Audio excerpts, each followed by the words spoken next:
Урматтуу депутаттар, мен билдирүү катары бир маселеге токтолуп өтөйүн деп атам. Өзүңүздөр билесиздер, коомчулукка маалым, мына биздин жогорку кеңеште, парламентте өзүн өзү таркатуу боюнча процедура жүрүп атат. Буну ар кандай мааниде, ар кандай мазмунда айтып атышат. Мен тактап төрага катары айтып коеюн. Урматтуу депутаттар, баш мыйзамга ылайык жогорку кеңештин аракеттеги парламентти таркатууга эч бир сырткы күчтүн же болбосо президенттин же бир аткаруу бийлигинин эч кандай мыйзам боюнча укугу жок.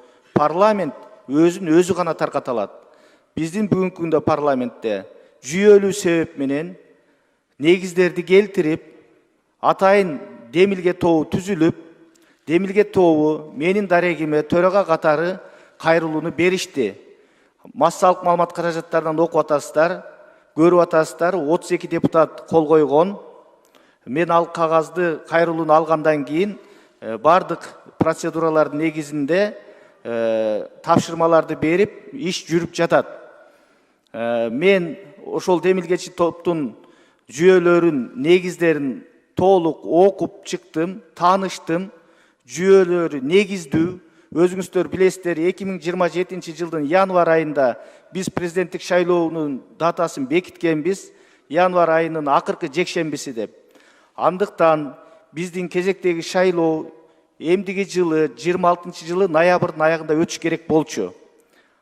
Бирок биз парламенттик шайлоо ноябрга өтө турган болсо, август айында президенттин жарлыгы чыгыш керек. Андан сырткары президенттик шайлоо январда өтө турган болгондуктан биз октябрь айында парламент президенттик датаны бекитип беришибиз керек. Ошондо практикалык негизде караганда эки шайлоо параллельный өтөт экен да. Мындай чоң маанидеги эң негизги шайлоолордун бир эле учурда биринин артынан бири же болбосо экөөнүн катар өткөрүш, бул өзүңүздөр билесиздер, саясий жактан да, экономикалык жактан дагы бир топ маселе жаратат. Андыктан бул абдан негиздүү деп ойлойм. Экинчиси, башкы шайлоо өткөрө турган орган, борбордук шайлоо комиссиясы дагы негиздеп атат. Техникалык жактан эле эмес, физикалык жактан дагы бул оор маселе болот. Андыктан биз сөзсүз түрдө же президенттик шайлоону, же парламенттик шайлоону мөөнөтүнөн мурда өткөрүшүбүз бул негиздүү болмок. Андыктан биз парламенттин демилгечи тобу парламенттик шайлоону кезексиз өткөрүүнү демилгелеп чыкты. Бул туура деп ойлойм.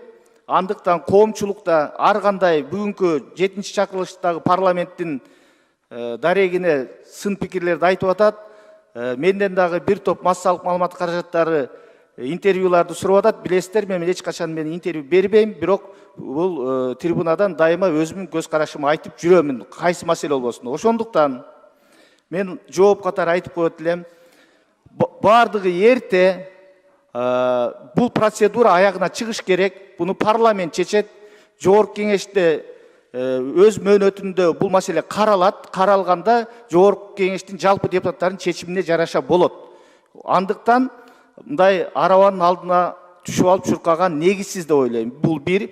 Экинчиси, бүгүнкү парламентте ушул демилгени көтөргөн депутаттар, же болбосо ошол кезекчи шайлоону колдогон депутаттар шайлоого барганга кандай моралдык укугу болобу, болбойбу деген маселелерди айтып атат. Мен айтат элем, ачык айтканда кээ бир айрым ушундай бир бузуку ой менен коомдун, элдин, өлкөнүн тынчтыгын, ынтымагын ойлобой, жеке кызыкчылык менен ушундай бир кычаштырган сөздөрдү жазуу, айтуу бул акылга сыйбайт.